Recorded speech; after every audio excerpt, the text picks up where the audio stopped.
건약에서 설명하는 이재명 정부의 약가제도 파헤치기 두 번째 시간으로 오늘은 제네릭 약가제도 관련해서 시작을 해보려고 합니다. 혹시 제 말씀 잘 들리는지만 한번 확인 좀 하고 진행을 시작하겠습니다. 혹시 잘 들리는지 채팅 한번 남겨주시면 네, 감사합니다. 네, 오늘 내용은 지난번이랑 비슷하게 1시간 정도 진행이 될 것으로 예상이 되고요.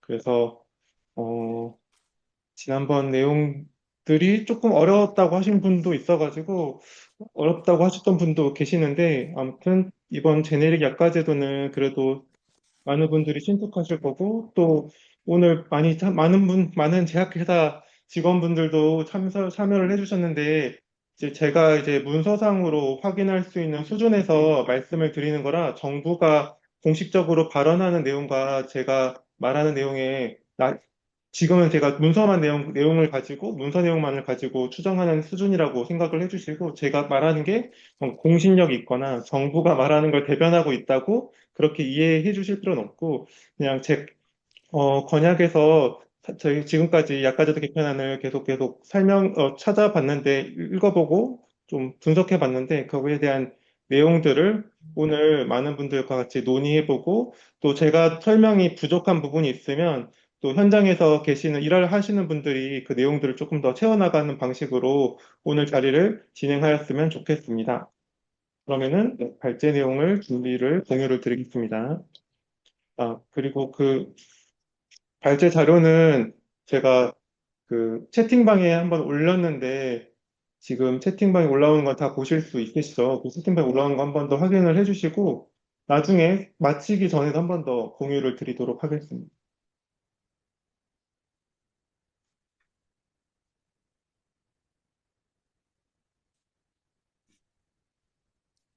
네, 화면이 공유가 되었겠죠? 우선은 진행을 해보도록 하겠습니다. 제가 발표하는 동안에는 음소거를 해주시면은 아마 발표 진행을 할 때 조금 도움이 될 것 같아서 혹시 가급게 풀려 있다고 생각하시면은 음소거를 꼭 부탁드리겠습니다.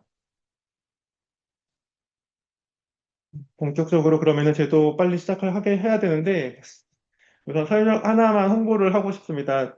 이제 건약에서 카톡 채널을 통해서 뉴스레터를 발송을 하거든요. 주 1회씩 저희가 해외의 중요하게 생각하는 뉴스들이나 뭔가 국내에서 발생한 의약품이 아니더라도 여러 가지 주제들 또는 연구 논문인데 지금 국내에서 잘 알려져 있지 않는 논문이 게재가 되었는데 그것들을 조금 정리해서 설명해주는 그런 뉴스레터를 주 1회씩 발행을 하고 있거든요. 그래서 혹시 시간이 되실 때 한번 카톡 친구 검색에 건강사회를 위한 약사를 검색해 보시면은 아마 채널이 뜨니까 채널 추가를 해 보시면 돈이 안 들고 일주일에 한 번씩 뭔가 국내 언론에서 잘 다루지 않는 해외 기사라든지 논문 같은 거 볼 수 있다 이런 식으로 생각을 해 보시고 구독을 한번 추천드려 보겠습니다.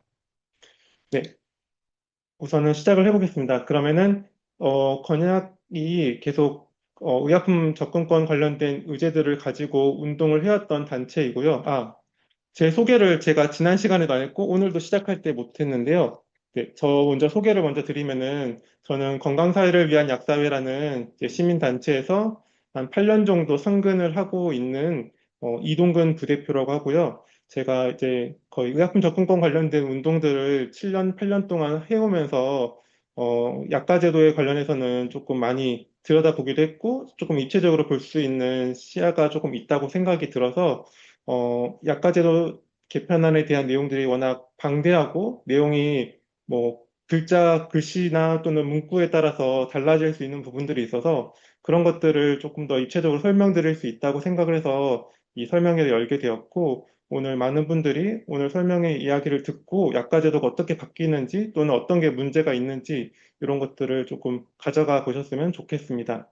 네, 그러면 시작해 보겠습니다. 저희가 이제 건약에서는 의약품 접근권 의제로 운동을 계속 해왔었고, 지금 현재 2026년 시점에서 한국 사회가 풀어나가야 되는 의약품 접근권 문제는 저희가 보기에는 세 가지 정도 된다고 판단을 하고 있습니다.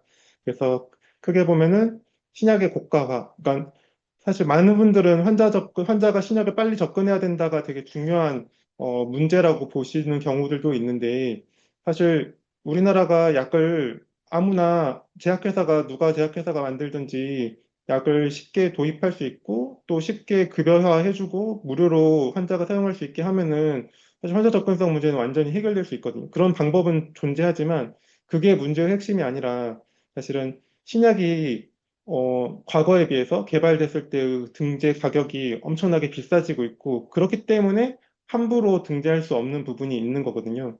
그래서 이 등재 절차에 대한 문제들을 보려면은 신약이 왜 고가화돼야 되는지에 대한 문제를 분석을 해야 되고 그 문제를 해결해야지 환자 접근성의 문제가 해결된다고 보고 있어서 저희가 보기에는 크게 보면은 신약의 고가화 문제가 하나 있고 또 고령화에 따른 약제비 부담이 계속 증가하고 있는 전국 건강보험이 부담해야 될 약제비가 계속 증가하는 문제가 있고 또 수급 불안정, 현재 품절약 사태가 사실 2026년도에도 병원이나 약국에서 계속 발생하고 있는데 이 불안에 대한 문제들, 이렇게 세 가지가 주요한 문제라고 생각이 들고 그중에서 지난 시간에 했던 게 신약에 관련된 고가화 문제에 해당되는 신약 약가제도에 대한 설명이었습니다. 그래서 지난 설명이 아무래도 조금 어렵기도 했고 또 시간 일주일이나 지났기 때문에 그거를 살짝만 설명을 추가로 드리고 싶은데 복습을 간단하게만 한 3분 정도만 쓰겠습니다.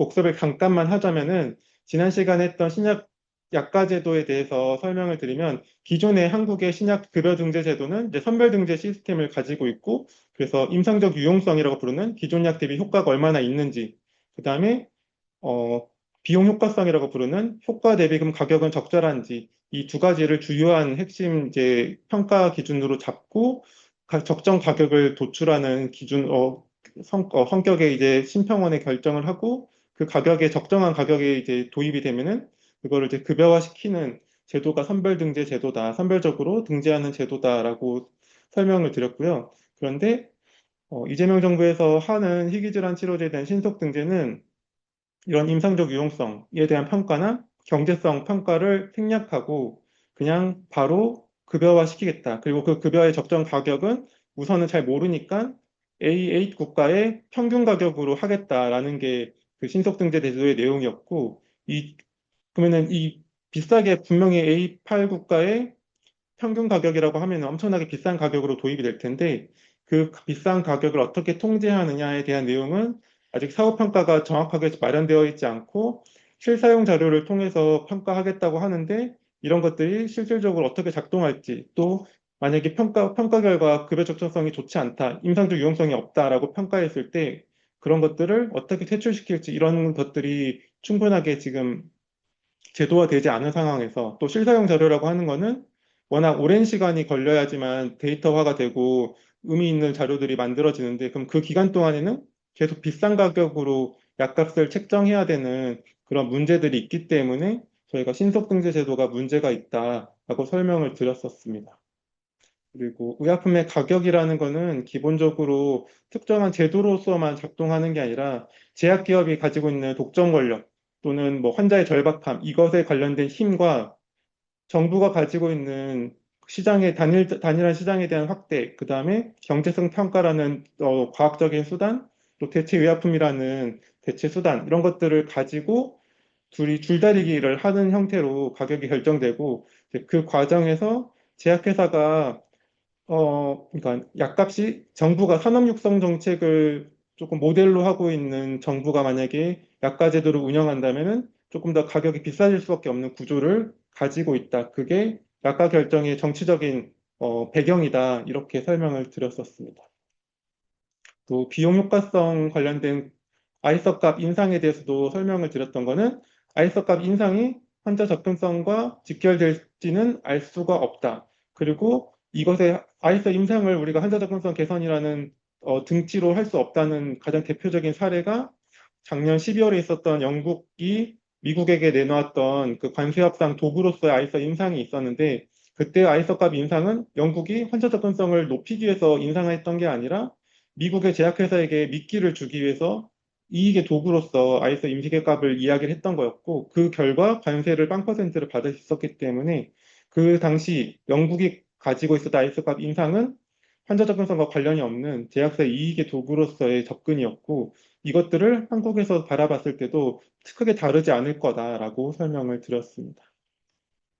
또 지금 현재 정부가 하고 있는 이중가격제는 사실상 기존에 있던 기존 약 대비 효과가 좋은 확실하게 임상주 유용성이 개선된 약들에 대해서 하는 게 아니라 그 이외의 약, 그러니까 효과가 더 나아졌는지 알 수 없는 약 또는 특허가 만료돼서 기등재된 오리지널 또는 특허가 만료돼서 새로 진입한 바이오 시밀러에게 하는 이중 가격제이기 때문에 환자 접근성과 아무 관련이 없고 실질적으로 산업 육성을 위한 그러니까 제약기업의 민원에 의한 이중 가격제임을 또 설명을 드렸었습니다. 네. 오늘은 이제 제네릭 약가제도에 대해 설명을 드릴 거고, 이 제네릭 약가제도도 지난번처럼 크게 보면은 사전 배경에 대한 내용, 제네릭 약가제도 전반에 대한 내용, 그 다음에 이재명표 제네릭 약가제도에 대한 내용, 이렇게 세 가지 분류로 진행을 하도록 하겠습니다. 사전 배경에 대해서는 좀 다양하게 앞에 다뤘는데 이게 설명이 조금 끊기거든요. 끊기더라도 우선 이해를 부탁드립니다.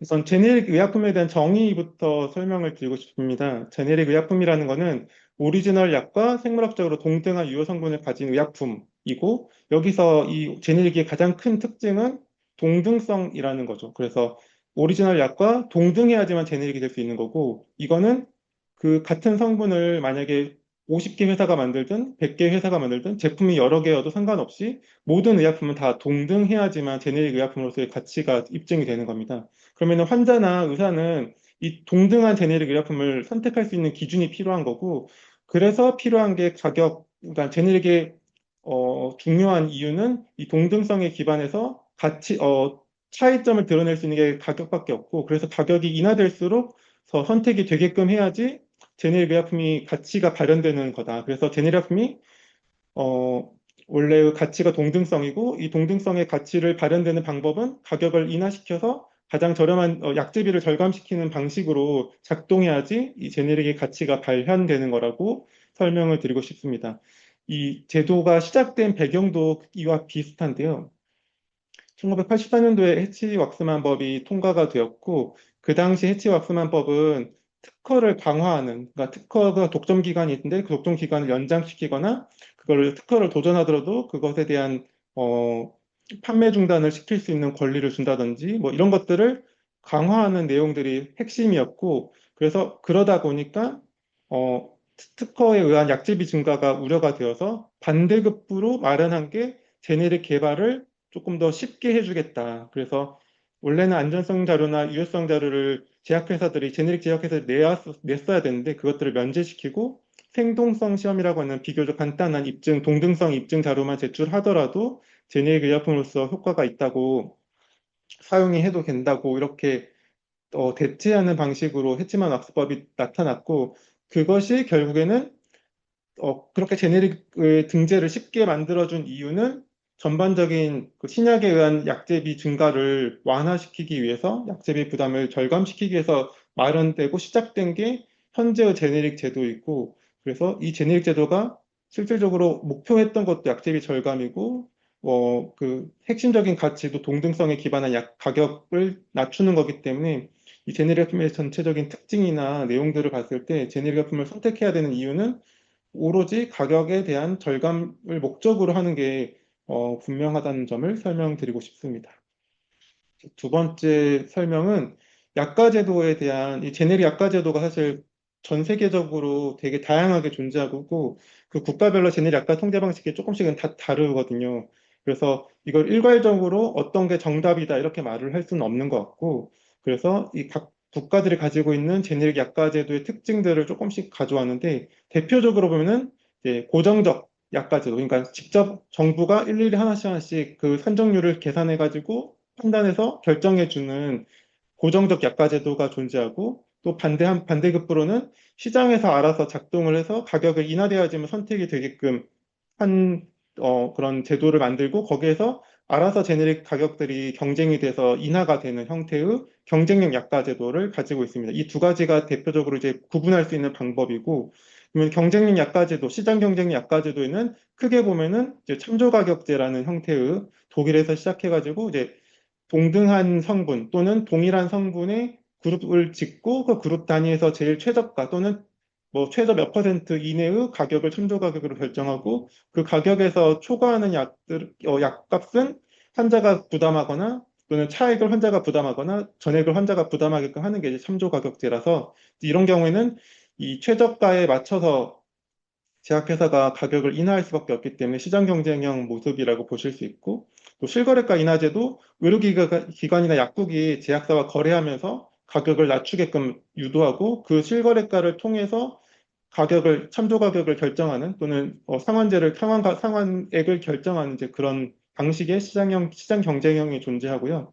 또 다른 거는 이제 한국 같은 경우에는 건강보험공단이 이제 단일보험이지만 외국에는 이제 민간이라든지 또는 공익이라도 여러 가지 보험자들이 존재하고 있고, 그래서 이 보험자가 이제 제약회사와 직접 환급 계약을 맺고, 거기서 가장 유리한 보험사 입장에서 가장 유리한 형식으로 계약을 이끌어내는 형식의 이제 시장 경쟁형이 또 있고, 또 다른 거는 입찰 대상 품목을 정하고, 그 입찰 대상 품목에서는 입찰된 그 또 의약품을 생산하는 기업만 급여가 되게끔 하는 이제 입찰제형 시장 경쟁형이 있고 또 마지막으로는 어떤 건강보험이 권고하는 저렴한 약에 대한 리스트가 있고 이 리스트를 처방을 할 때 일정 뭐 20%면 20%, 10%면 10% 반드시 그 이상을 처방하게끔 제한해 놓은 게 이제 처방 쿼터제 형태의 시장 경쟁형이 있습니다. 그래서 이런 시장 경쟁형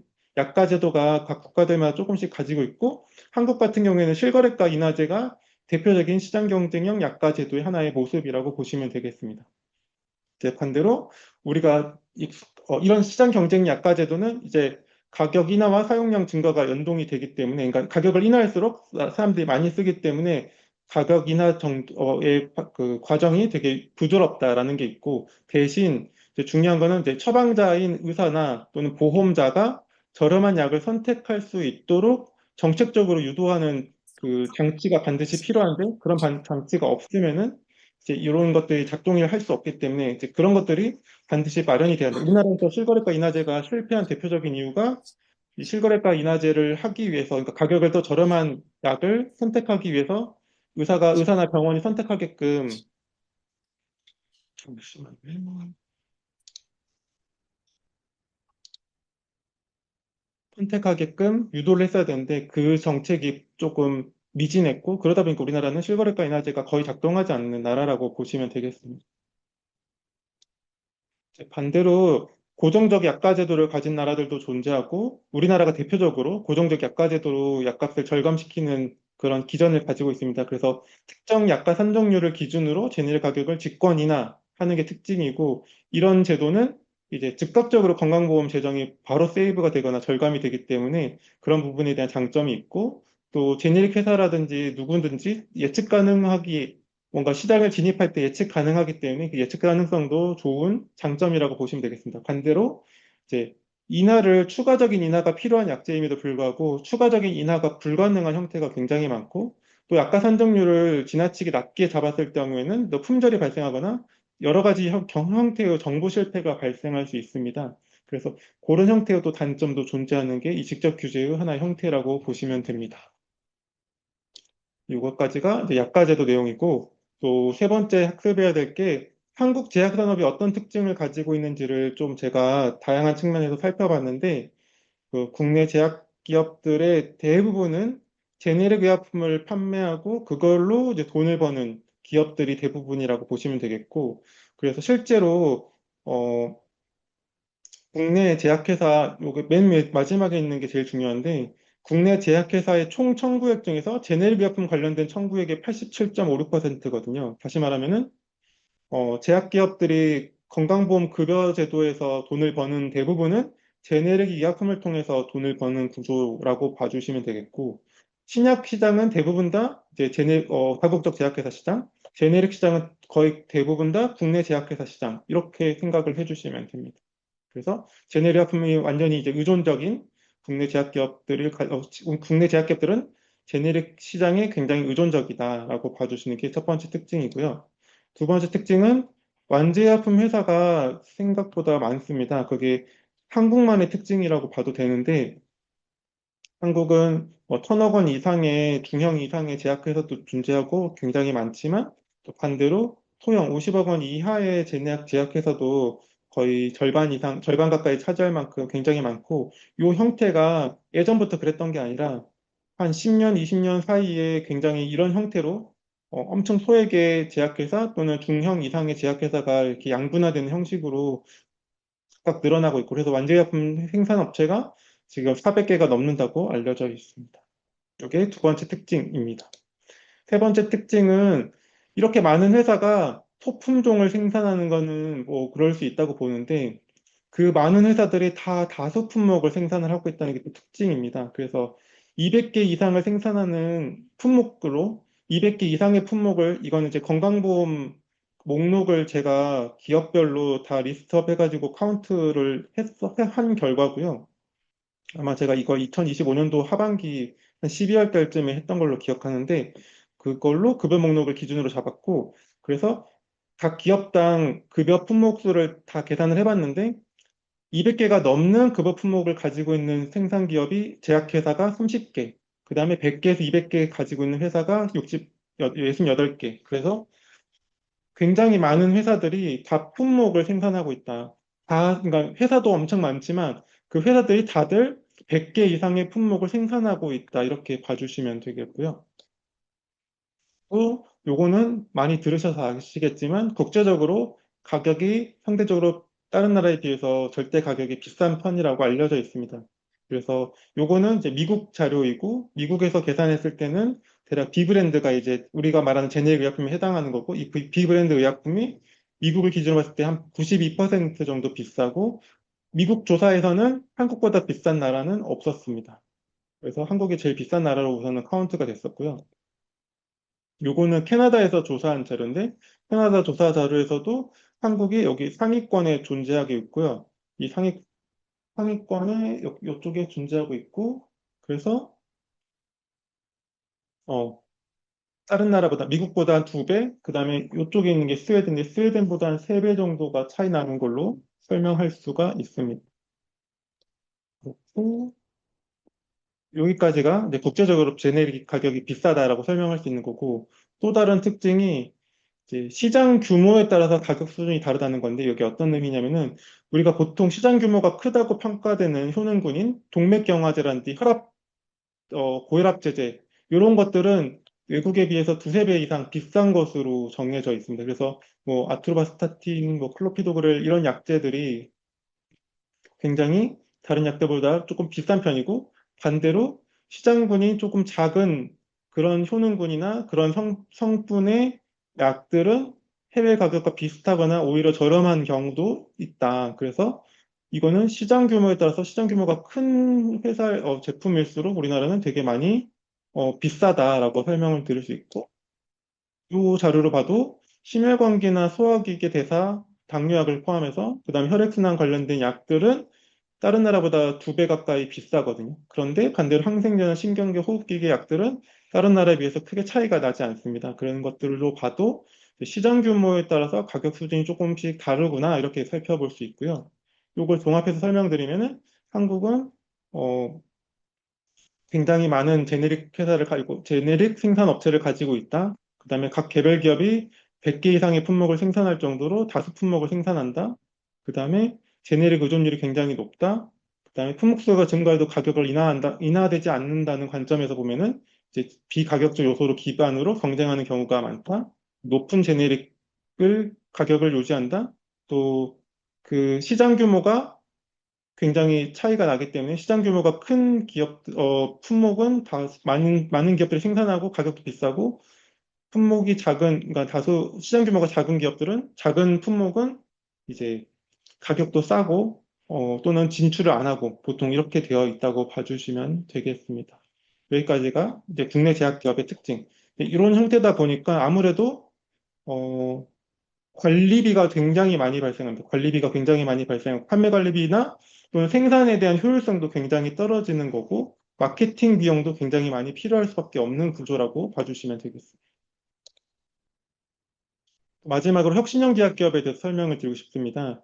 이 혁신형 제약기업 인증제라는 게 2012년도부터 시작이 되었고 지금 한 13년 가량 또는 14년 정도 되었는데 이 혁신형 제약기업이 그동안에 13년 동안 유지되면서 총 71개의 회사가 지정이 되었었고 이 회사들이 이 R&D 지원, 그러니까 요 재정적 지원 측면에서 보면은 연구개발을 직접 지원받는 것도 있고, 세제 우대를 받는 게 있고, 약가 우대를 받는 것들이 있고, 이런 형태로 해서 매년 1,000억 원씩 지원을 받고 있었고, 최근에 한 2020년도 이후에 세제 지원하고 약가 우대 지원 정책이 조금 늘었거든요. 즉, 그러면서 조금 더 많은 내용들이 지금 약가 우대는 공개가 되어 있지 않아서 제가 자료를 못 넣었는데, 이걸 포함해서 거의 2천억, 3천억 원에 달하는 금액들이 재정적으로 매년 지원이 되고 있습니다.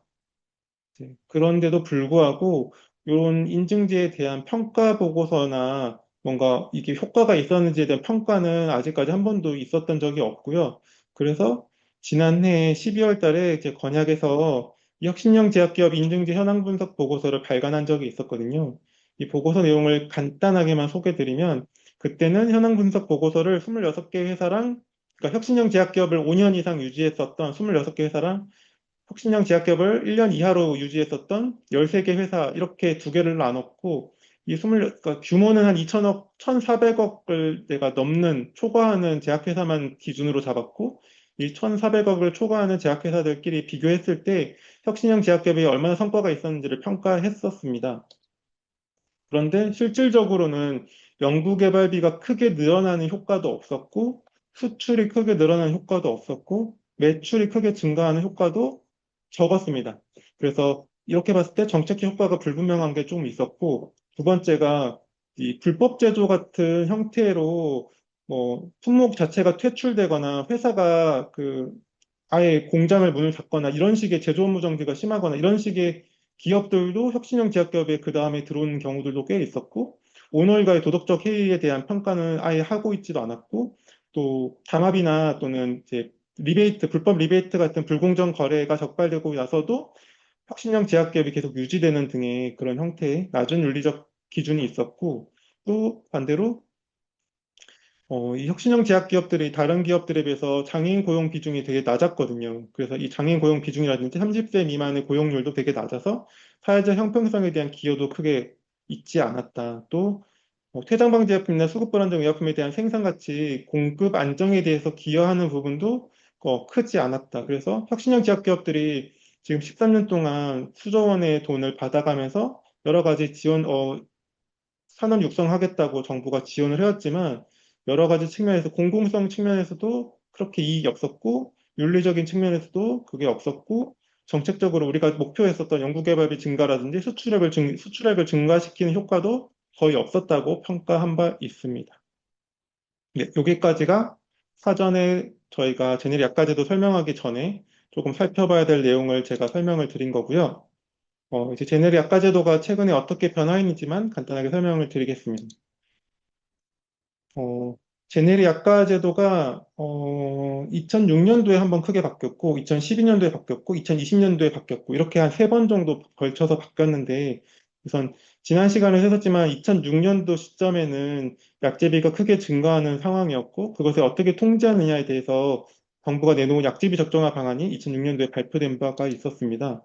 그때 선별등재 시스템도 들어왔었고, 기등제한 목록 정비 사업도 하겠다고 했었고, 그다음에 이 약가 산정 방식도 기존에는 계단식이긴 했는데 조금 더 완만했다면 2006년도 이후로 조금 더 급격하게 떨어지게끔 설계가 되었었는데요. 이 이후에 가장 중요한 이 약제비 적정화 방안에서 가장 중요했던 게 선별등재 시스템하고 기등제약 목록 정비 사업이라고 지난 시간 설명드렸고, 근데 기등제약 목록 정비 사업이 생각보다 쉽지 않았습니다. 그러니까 기존에 선별등재 없이, 그러니까 임상적 유용성 평가 없이 급여 등재됐던 의약품들을 어떻게 해서든지 임상 유용성 평가를 다시 해서 그거를 필요 없는 약들은 퇴출시키거나 약값을 깎는 형태의 목록 정비 사업을 진행하려고 했었는데 이게 제약회사가 요구들이 많았고, 제약회사들이 반대하는 의견들이 많았고, 저희 같은 경우에는 기능적 목록 정비사업 반드시 진행이 돼야 되고, 이게 약제비 문제나 환자의 불필요한 약 사용 문제에 대해서 반드시 해결돼야 될 문제라고 주장을 했었지만, 어쨌거나, 기능적 목록 정비 사업은 진행이 되질 못했었습니다. 그래서 이후에 되게 효과가 불분명한 약제들이 한국에 아직까지도 많이 존재하고 있고, 이제 그러한 내용들 중에 하나가 2010년도에 기등제약 목록 정비 사업이 공식적으로 실패했다. 그러니까 중단하는 걸로 결정이 되었는데, 그 이후에 지금 16년이나 지났지만 아직까지도 문제가 많은 약들이 많고, 특히 저희가 중요하게 문제 제기했던 콜린알포세레이트 같은 경우에는 저희가 2016년도 거의 그때부터 문제 제기를 해왔었거든요. 그럼에도 불구하고 지금 2026년도인 지금도 콜린알포세레이트는 여전히 처방이 되고 있고, 지난번 약제비 관련된 그 발표도 보니까 이게 성분으로 치면은 두 번째로 많은 청구액을 가지고 있더라고요, 여전히. 그 정도로 아직까지도 불필요한 약의 사용 문제가 이 기능제약 목록 정비 사업 이후로도 해결되지 않아서 여전히 유지가 되고 있는 상황이고요. 이 급여적정성 재평가가 2020년도부터 건약에서 곤약에서 감사 청구가 했던 게 계기가 돼서 시행이 되었고, 그때 되게 많은 약들이 퇴출될 거라고 사실은 기대를 했었습니다.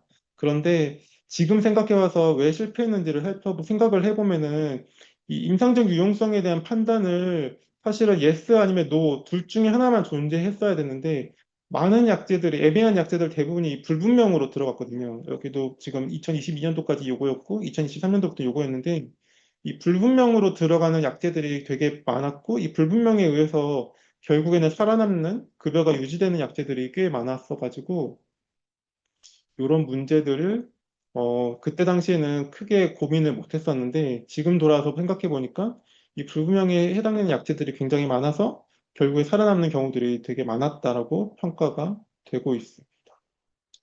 아무튼 기능제약 목록 정비 사업이 2010년도에 실패하고 2011년도에 약품비 관리 합리화 방안이 발표되면서 산정 기준이 아까 전에 요거에서 다시 더 가파르게끔 빠지게 됩니다. 그러면서 기존에는 제네릭 등재되면 68%였는데 이제 59.5%로 바뀌고 또 그게 계단식이었는데 계단식이 아니라 일괄로 53.5로 바뀌고 이런 식으로 조금 더 가파르게 약가가 인하되는 형식의 산정률로 계산이 되면서 한 번 더 문제가 제네릭 가격 제도가 바뀌었고 이후에는 계속 2012년도 이후에는 이 제네릭 산정률이 그대로 유지가 되었었다가 2018년도에 발사르사탄 사태를 겪었었거든요. 그때 기억하시는 분들도 많겠는데 NDMA라는 발암물질을 관련해서 그 중국의 제지앙 화와이라는 회사가 이 원료 의약품을 공급하고 있는데 이 원료가 실제 한국에서 생산하는 발사르탄 성분의 약제, 완제약품 약제 중에서 어느 회사가 쓰는지를 조사하고 그거를 엄밀하게 검증해내는데 시간이 굉장히 많이 걸렸습니다. 7월 7일 날 이 사건이 시작이 되었는데 실질적으로 이 조사가 완료된 건 8월 23일이었거든요. 45일 정도 걸렸는데 이 45일이나 걸린 가장 큰 이유는 품목수가 너무 많고 원료 의약품에 관련된 이 보고 체계가 조금 미비했었기 때문에 요거를 다 걸러내는데 굉장히 많은 시간이 걸렸었고 이 혼란스러운 회수 과정 시간에 제네릭 신뢰에 대한 사실은 이 NDMA에 대한 검출은 이 생산 과정에서 발생하는 불순물이라서 과거에는 검출하지 않았던 불순물을 과학적 기술의 발전으로 검출물이 나오기 시작하면서 그걸 검출할 수 있는 체계가 생기면서 NDMA라는 내용들이 문제가 되었던 거라서 사실은 이 제네릭 약품의 품질 문제랑 아무 관련 없던 이슈였는데도 불구하고 당시에는 이게 마치 제네릭 신뢰의 문제로 이어졌었고 또 이 품목수가 너무 많아서 문제다라는 게 이 사건을 계기로 되게 많이 공론화가 되었었습니다. 그래서 이제 당시 복지부 장관이나 식약처장도 이 제네릭 품목수를 어떻게 조정할지에 대해서 국정감사 때 이야기를 많이 했어야 했고 그 과정에서 이 제네릭 약품을 종합관리 개선안이 나왔었고요. 그 과정에서 약가 제도가 조금 더 계단식 형태로 그전에는 53.5로 쭉 이렇게 이어졌었는데 그거를 요건 두 개, 하나는 생동성 시험을 자체적으로 했는지 하나는 DMF를 등록된 걸 썼는지 요거 두 개의 여부를 확인해가지고 차등적으로 하는 형태로 바뀌었습니다. 그래서 2020년도에 한번 이렇게 바뀐 걸까 현재까지 형태로 유지되다가 이제 2026년도 올해 이제 다시 한번 약가제도가 크게 바뀌는 해가 된다고 보시면 되겠습니다. 네, 여기서 이제 다들 관심이 없는 게 바이오시밀러 관련된 약가 산정률인데 이 바이오시밀러 같은 경우에는 어, 지금 케미컬과 달리 이 산정에 대한 기준이 조금 더 완화되어 있습니다. 그래서 원래는 59.5, 53.5 이렇게 떨어지는데 바이오시밀러 같은 경우에는 이제 80, 70 이렇게 떨어져 있고 이 가상 기간도 사실 뭐 3개 이하로 들어와 등재가 되어 있으면 훨씬 더 길어지기 때문에 가상 기간에 따라서 80으로 정해져 있는 기업들도 굉장히 많습니다. 그리고 그러다 보니까 이 바이오시밀러가 실질적으로 등재되더라도 바이오시밀러가 선택이 잘 안 되거나 또는 이게 가격이 어쨌든 저렴하지 않다 보니까 약제비 절감에 대해서 조금 문제가 많이 된다는 그런 의견들도 있고요.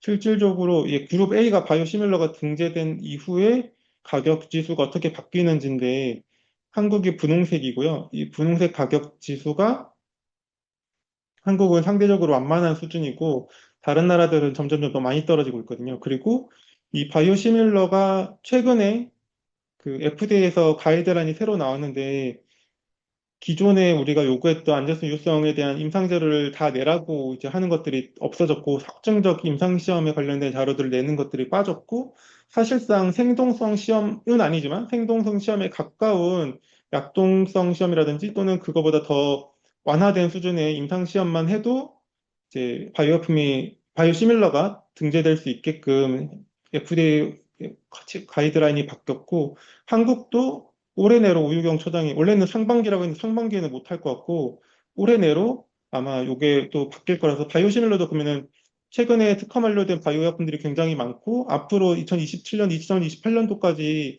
바이오시밀러가 엄청나게 많이 들어올 거라서 이 바이오시밀러에 대한 약제비 부담을 어떻게 완화시킬지도 굉장히 중요한 내용인데 아직까지 한국에서 바이오시밀러 산정률은 굉장히 약한 수준이고 그걸 어떻게 앞으로 약제비를 줄여나갈지도 되게 중요한 현재의 문제 중에 하나입니다. 그러면 이제 올해 제도에 대해서 설명을 드리겠습니다. 올해 이재명 정부가 발표한 약가제도 개편안에 대한 내용들을 설명하기에 앞서서 제가 카테고리를 크게 두 개로 나눴고 하나는 약제비 부담을 완화시키는 형태의 이재명 정부 약가제도, 그 다음에 두 번째는 수급 불안정 문제를 완화시키는 형태의 약제비 개편안 약가제도 개편안 이렇게 두 가지로 분류를 크게 나눴습니다. 그래서 하나하나씩 나눠서 설명드리도록 하겠습니다. 어, 이 첫 번째로 이제 약품비 부담에 대한 증가인데, 우리나라가 지난 시간에도 제가 이거 가져오긴 했었는데, 이제 OECD 국가 중에서 의료비 증가가 엄청나게 빠른 속도로 되고 있는 나라 중에 하나다. 또 그 의료비 증가가 약제비 증가 속도와, 약제비 증가 속도가 의료비 증가 속도가 더 빠르거나 비슷한 수준이다. 이렇게 보여드렸고, 또 이 약품비가 지난주인가 엊그저께인가 2024년도가 나오긴 했는데 아무튼 지금 27조까지 약품비가 늘어난 상태고 이 약품비가 계속 10% 안팎으로 계속 증가하고 있고 또 노인 인구 구성비가 저희가 엄청나게 가파르게 증가하고 있는데 그게 2030년도로 인구 산정 그거 기준을 보니까 25%더라고요. 2030년도 추정상. 그래서 25%에 달한 노인 인구가 만약에 증가한다면 약품비가 대략 한 25조 원 가량 된다고 예상할 수 있고, 그러면 그걸 추계로 했을 때 약품비는 노인 인구가 보통 한 2배 정도 쓰거든요, 일반적으로. 그래서 2배 정도 쓴다고 가정했을 때 대략 한 42조에 달하는 약품비를 가지게 될 거라고 전망할 수 있습니다. 그리고 오른쪽 거는 이제 의약품 지출 본인 부담금액인데 한국이 다른 나라보다 조금 더 비싼 편이죠. 그래서 이런 것들을 봤을 때 한국에서 약품비 절감을 어떻게 해야 될지가 되게 중요한 건데 이것을 그럼 어떻게 해야 될지 봤을 때 가장 쉽고 빠른 거는 이제 제네릭을 적극적으로 쓰자는 게 가장 쉬운 방법인 것 같습니다. 그래서 유럽 같은 경우에는 약품비 절감을 해서 제네릭 약품의 그 이용을 되게 열심히 하는 곳 중에 하나고 그러다 보니까 제네리아품 사용률이 한 70%에 달하고 있습니다. 그러면 이 70%에 달하는 사용량과 달리 사용액은, 그러니까 처방액은 19%가 되는 거죠. 그러면은 요만큼 감소한 양만큼이 오리지널을 썼을 때보다 훨씬 더 절감됐기 때문에 사용액이 감소되었겠죠. 그래서 사용량 비중에 비해서 약품비 비중이 훨씬 작다라는 게 특징인데 한국 같은 경우에는 이제 사용량과 약품비 비중이 거의 이제 비슷하게 유지가 되고 있고 대략 한 50이고 48 막 그 정도거든요. 그래서 한 0.9%, 90%나 95% 수준으로밖에 인하가 안 돼서 제네릭 사용한다고 해서 약품비가 감소하지 않는다. 그래서 제네릭 사용률에 대한 그 개진을 한다는 게 크게 의미가 없을 수 있다라는 게 하나 특징이고 또 요거는 이제 각 국가들을 15개 국가를 조사한 또 연구 보고서인데 여기서도 맨 마지막에 있는 게 한국 그래프거든요. 한국 이게 가중평균 제네리아품 가중평균의 이게 그림인 거고 거기서 이제 범위인데 이 범위에서 상당 부분에 이 브랜드 의약품 신약이 그러니까 오리지널 의약품이 붙어 있거든요. 다시 말하면은 이 제네릭 의약품의 범위 내에 이제 브랜드가 존재하는 거 그러다 보니까 브랜드를 쓰든 제네릭을 쓰든 차이가 없다. 근데 외국은 15개국가 평균인데 이 평균 가격은 제네릭 가격과 이제 오리지널 가격의 격차가 존재하는 거고 그래서 제네릭을 쓸수록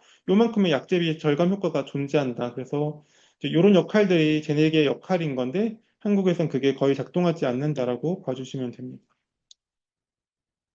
근데 제네릭의 역할이 작동하지 않는 것뿐만 아니라 사실 더 큰 문제는 시장 확장 효과입니다. 그 등재 의약품들이 많아지면 그 품목 수가 많아지면 마케팅을 하는 직원들이 많아지고 제약기업들이 이제 더 많은 활동들을 하기 때문에 마케팅을 더 많은 활동들을 하기 때문에 원래는 약제비가 가격이나 만큼의 절감이 있어야 되는데 그 절감이 발생하지 않고 오히려 환자 수나 사용량이 늘어나면서 시장이 더 늘어나는 형태를 가지고 있고 그러다 보니까 뭐 이 클로피도그램이라든지 지금 뭐 보글리코스 이런 것들이 시간이 지날수록 또는 어떤 특정 시점에서는 가격이 탁 떨어져야 되는데 그렇지 못하는 상황이 있고 반대로 외국에서는 제네릭이 등재되면 약가가 이렇게 점점점 떨어지는 형태의 그런 구조를 가지고 있는데 그게 한국에서는 굉장히 약하다라고 봐주시면 됩니다.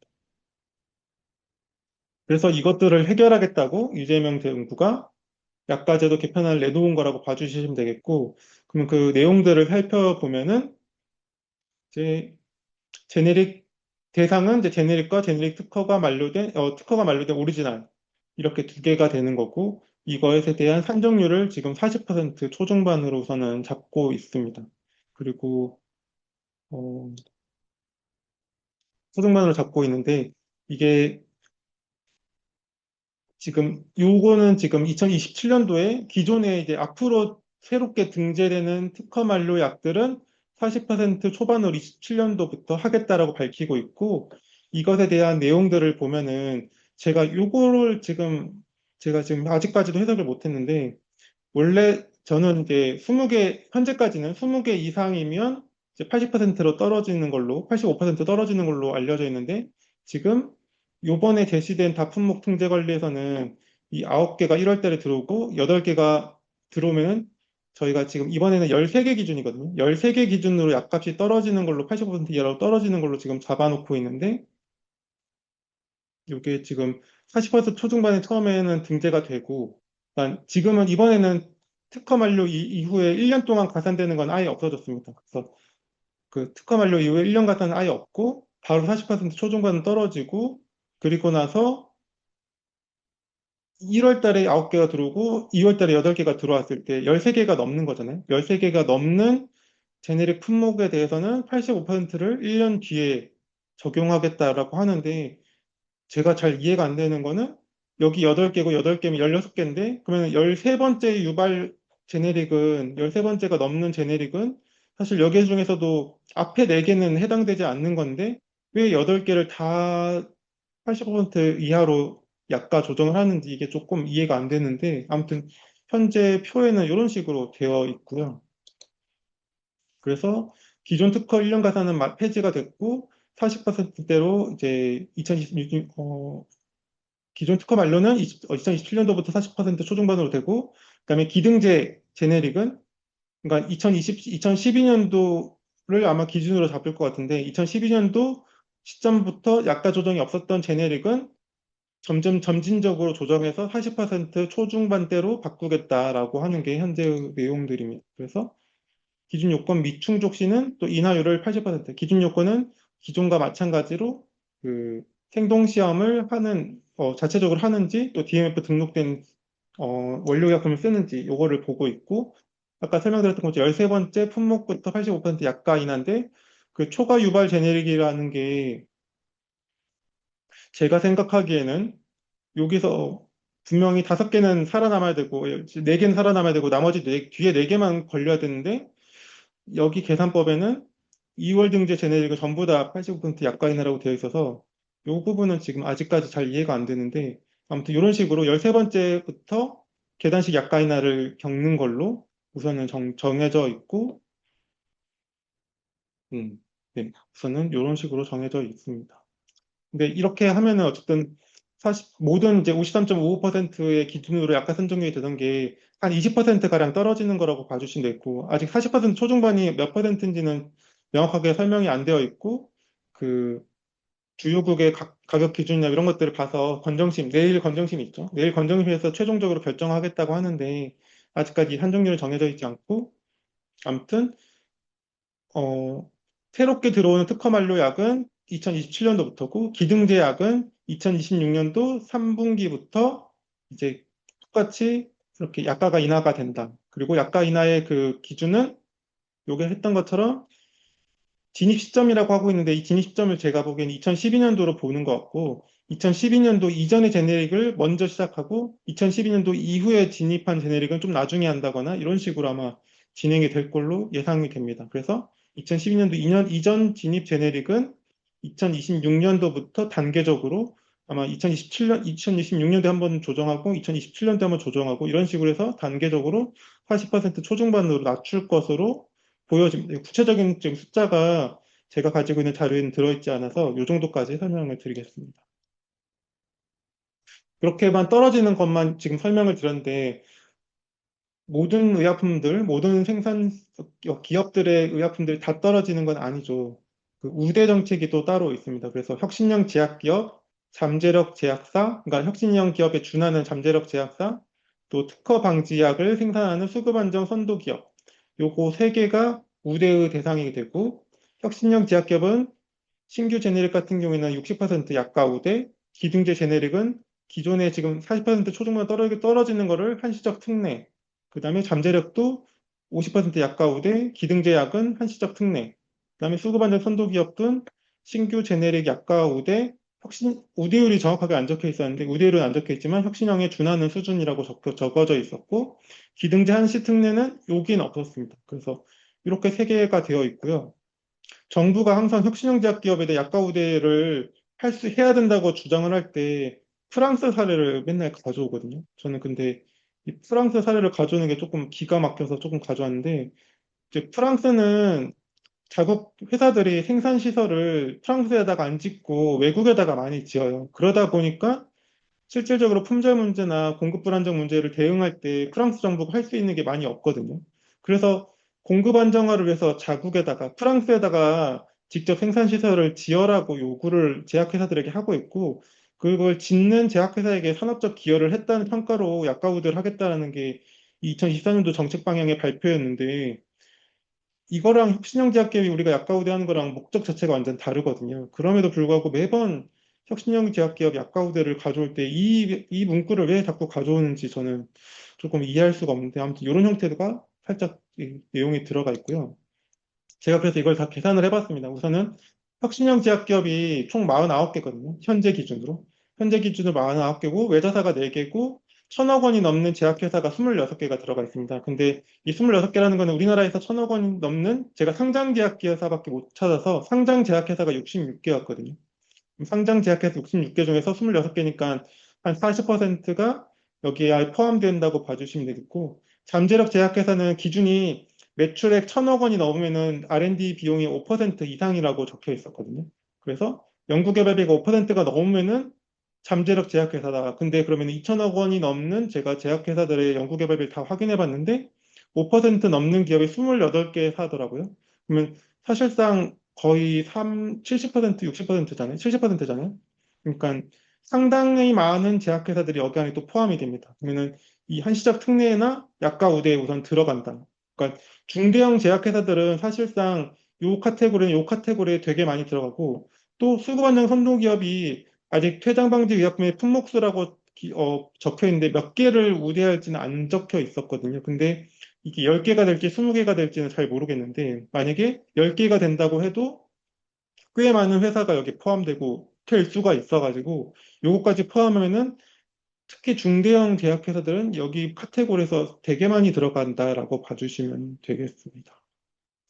또 하나 더 살펴봐야 될 게 혁신형 제약기업 중에서 또 다른 특혜가 하나가 이제 사용량 약가연동제도에서 인하율 50% 감면이 들어가는데 제가 우려하는 거는 외자사인 암젠, 아스트라제네카, 얀센, 오츠카가 혁신형 제약기업이고 제약기업 중에 하나거든요. 근데 여기서 만드는 항암제나 뭐 희귀질환 치료제들이 사용량 약가연동에 걸렸을 때 똑같이 약가 인하율이 감면이 되는 거잖아요. 이런 형태도 이거를 어떻게 제조 설계를 앞으로 해나갈지. 왜냐면은 지금 아스트라제네카나 얀센은 항암제가 엄청 많고 그 항암제들이 적용 범위 확대할 때마다 약가가 많이 인하되거든요, 원래는.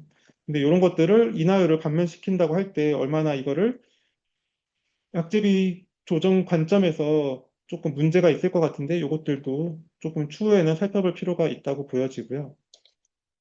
요거는 제가 조사할 수 있는 수준이 2천억 원이 넘는 상장 제약회사 중에서 2천억 원이 넘고 건강보험 등재 의약품이 있는 제약회사들을 조금 가져온 건데 대략적으로 한 36개 정도가 되었었고 이 36개 중에서 혁신형 제약기업도 해당 안 되고 잠재력 제약회사도 해당 안 되고 수급안정 선도 기업도 해당 안 되는 제약회사는 단 3개였습니다. 광동제약은 사실 그렇게 전문 의약품을 많이 생산하는 거의 생산하는 회사가 아니어서 요거는 예외라고 둬야 될 것 같고 사실상 대한유팜하고 안국약품 이 두 군데만 여기에 해당되지 않았다. 이 수급안정 선도기업은 제가 임의로 10개라고 잡았는데 만약 이걸 20개라고 조정하면은 그 삼일제약도 해당이 될 수 있습니다. 삼일제약이 10개가 조금 넘었거나 그럴 정도밖에 없어가지고 만약에 이게 20개 이상이라고 가정하면은 3일제도 빠져서 대충 요 정도만 된다. 그러니까 다시 말하면은 아까 말했던 이 한시적 특례에 해당된 대부분의 중대형 제약회사들은 다 들어가겠죠. 그렇기 때문에 특별하게 문제가 안 되는 또는 사실 우리나라는 이 30개 또는 40개 정도의 제약회사가 전체 매출액의 대부분을 차지하기 때문에 약제비의 비중으로 치면 이 회사가 대부분이거든요. 그러면은 이 회사가 다 약가 특혜를 받거나 한시적 특례를 받는다면은 정부가 목표했던 제네릭 약가 제도를 통한 약제비 절감 효과는 사실상 없는 거 아니냐 이렇게 지금 생각해 보고 있습니다.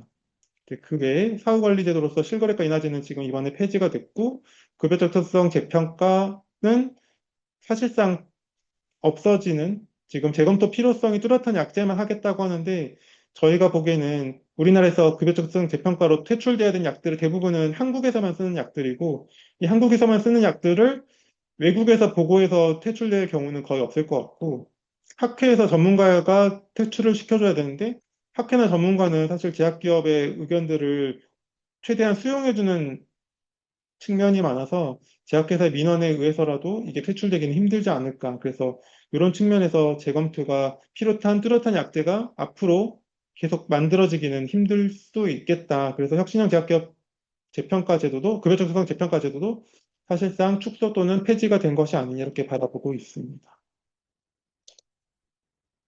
요거 품목소 시장 구조 주요국 약가 비교를 종합한 평가 기준 마련은 이제 이번에는 약가이나 산정률을 따로 정해가지고 그 산정률에 따라서 하는 건데 앞으로의 산정 기준은 요거를 기준으로 해서 향후에 정하겠다라고 평가 기준을 새로 만들겠다라고 우선은 정해져 있는데 요것도 이제 구체적인 내용은 나와 있지 않아서 요거는 2027년도나 2028년도에 아마 나올 거라고 전망이 됩니다.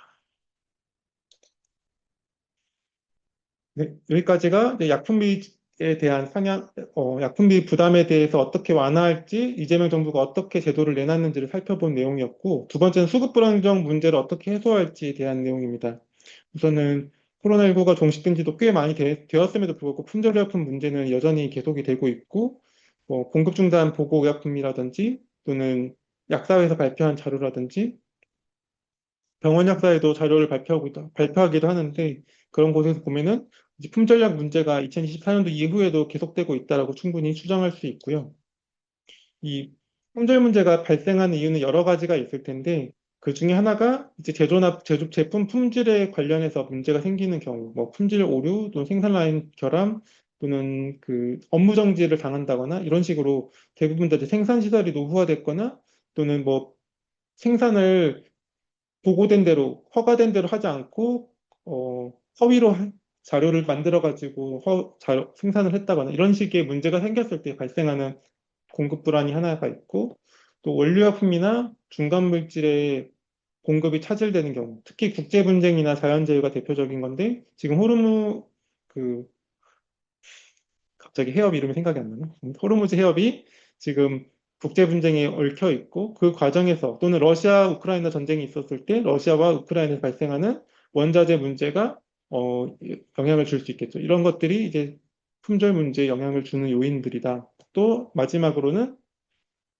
생산 비용이 증가하거나 가격 경쟁이 심화돼서 또는 기업이 우선순위를 선택할 때 생산 시설이 한정적이니까 한정된 생산 시설에서 돈이 더 되는 약을 생산하려다 보니까 시장 기반에 의해서 수익성을 악화가 돼서 생산을 하지 않는 경우들이 또 많이 존재하고 이거는 대응을 하기 위해서는 생산 수단을 시장 기반 이외의 생산 수단을 확보할 필요가 분명히 존재한다 이렇게 보고 있습니다. 뭐 이거는 이제 공급 측면인 거고 수요 측면에서는 처방이 증가하는 것도 공급 불안의 원인이 될 수 있고 환자가 환자나 의료 공급자가 처방을 많이 하는 것도 공급 불안의 원인이 될 수도 있습니다. 이거는 국가필수약품 관련된 보고서에서 나온 이제 품절약 사유였고요. 그래서 여기서 봐도 이제 이거는 생산 시설에 관련된 문제가 될 것 같고 채산성이나 수요 증가는 이제 수요 증가고 채산성 같은 경우에는 아까 수익성 악화에 관련된 이야기고 원료 공급 불안은 네, 그 공급 라인에 대한 불안이 되는 거고 행정상 문제는 이제 행정적으로 발생하는 문제 이런 것들이 어떤 것들이 특별하게 원인이 된다기보다는 이제 골고루 원인이 되고 있다 이렇게 봐주시면 되겠습니다.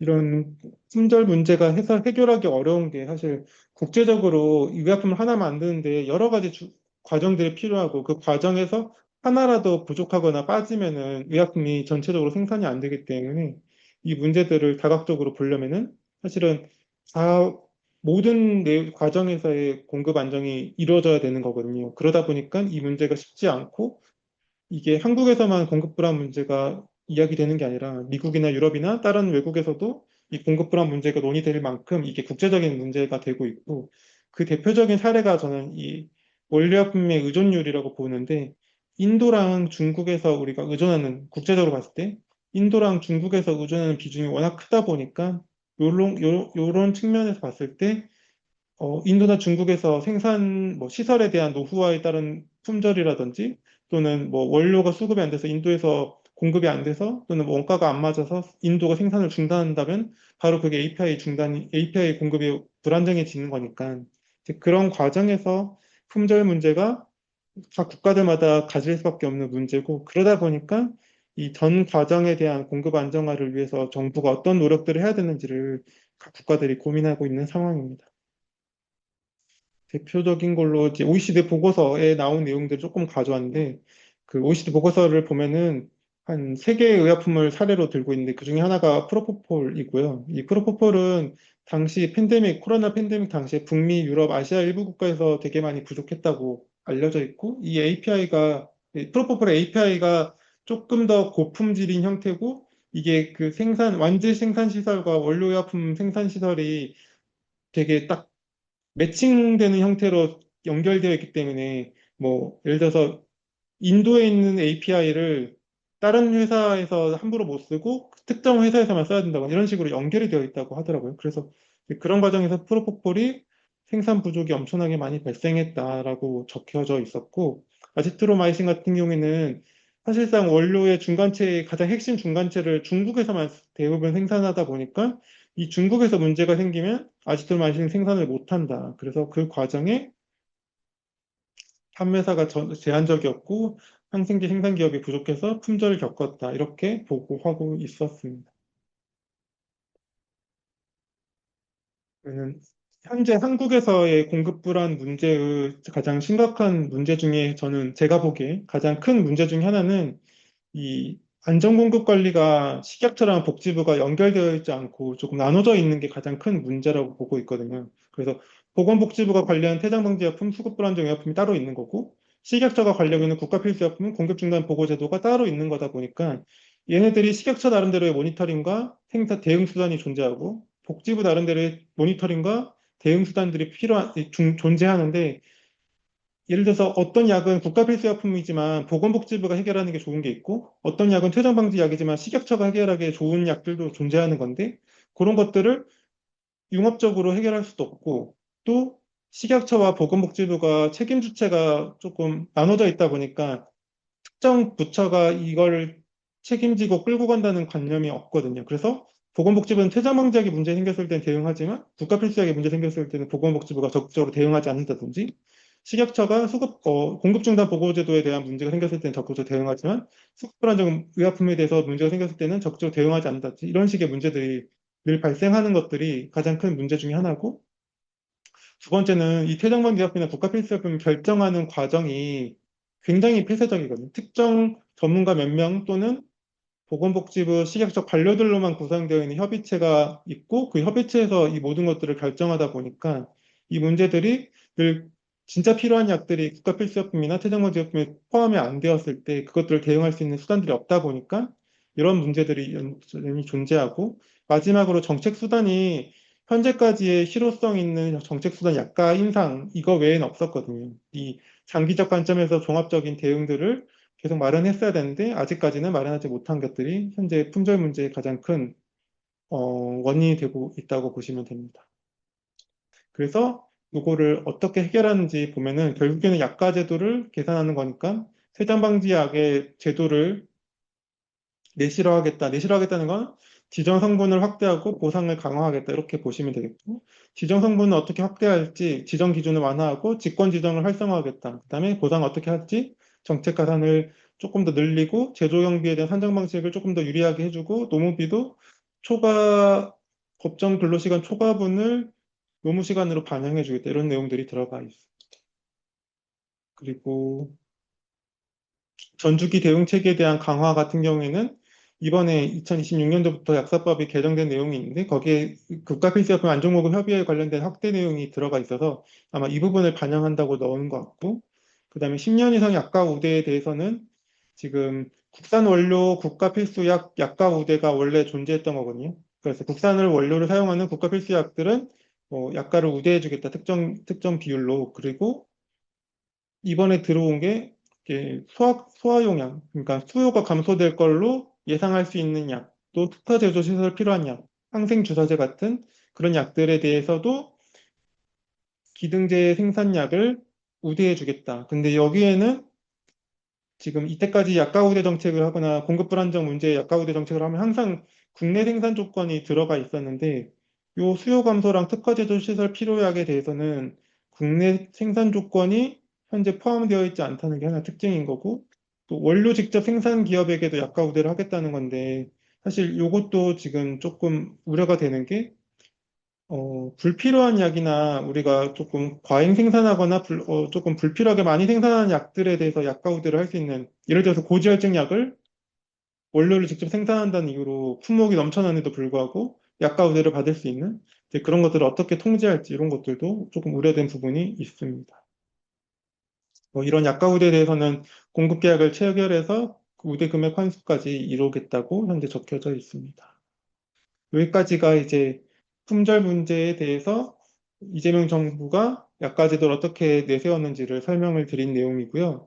이제 마지막으로는 이제 건약에서 이제까지 준비했던 것들을 조금만 설명을 드리면 저희는 제네리 약가제도가 너무 이 고정 형식의 어떤 특정 산정률을 정하고 정부가 그 산정률에 맞춰가지고 제약회사가 그 약값을 맞추는 이제 고정 약가제도가 거의 100% 적용되고 있는데 일부 시장 경쟁형 제네리 약가제도 도입이 필요하다라고 보고 있고 이 시장 경쟁형 제네리 약가제도로서 저희가 보기에는 조금 중요하다고 보여지는 게 이제 청구액이 큰 청구액이 큰 효능군 약제에 대해서는 특히 뭐 고지혈증이라든지 동맥경화 용제 이런 것들이겠죠.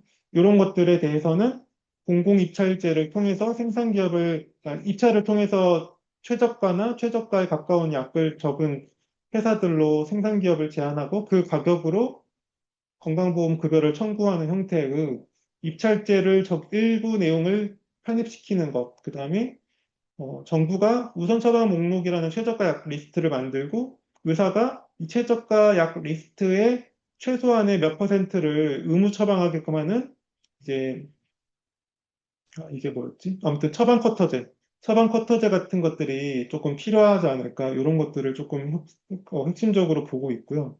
그다음에 혁신형 제약기업 인증제라는 게 지금 13년 정도 유지되는데 사실은 산업 육성 목적의 혁신형 제약기업 인증제는 약가 우대나 R&D 그리고 세제 혜택 이런 걸로는 절대 문제가 해결될 수 없고 지금 현재 더 중요한 문제는 수급 불안정 문제나 이제 그런 공급 안정화 문제이기 때문에 그 품질 향상을 노력을 하거나 생산 시설을 고도화하는 제약회사에 대한 약가 가산제를 만든다든지 또는 소외 질환에 대한 이걸 왜 이렇게 썼지? 양적 평가에서 질적 평가로 전환하는 건데 양정 평가로 됐네. 양적 평가를 통해서 조금 더 소외 질환 관련된 연구 개발을 하는 회사들한테 이런 혜택을 준다든지 또는 이것도 잘못됐네요.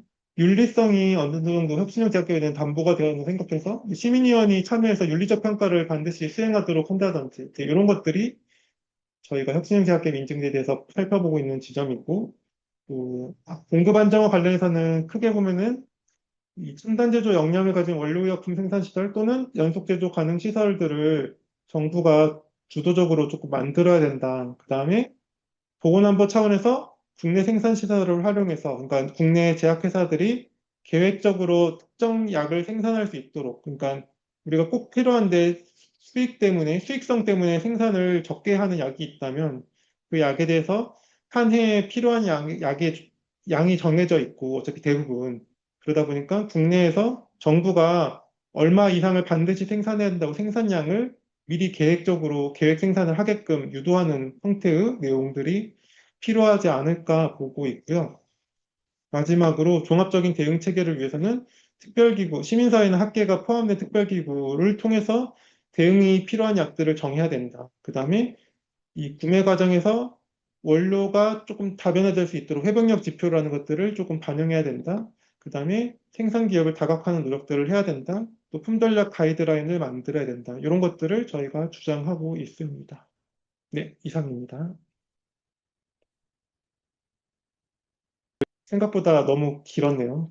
1시간 8분이나 했는데, 어, 저희가 이렇게 준비한 자료라는 게 사실 연구 용역이라든지 해외 문헌들을 보고 또는 기사들 보고 정부가 만들어낸 보고서 자료들을 보고 만들어낸 거라 사실 여기 현장에서 직접 일을 하신다거나 현장에서 내용들을 잘 알고 계시는 분들이 이해하고 있는 내용하고 조금 다르거나 부족한 부분이 분명히 존재할 거라고 생각이 듭니다. 그래서 오늘 이 질의응답 시간에 그런 부분도 조금 더 구체적으로 같이 논의하면서 이야기들을 풍성하게 만들어 갔으면 좋겠습니다. 혹시 질의응답 관련해서 뭐 손을 들어서 화면을 켜시고 말씀해 주셔도 되고 아니면은 마이크를 켜시고 말씀을 해 주셔도 되고 채팅을 통해서 말씀을 해 주셔도 됩니다.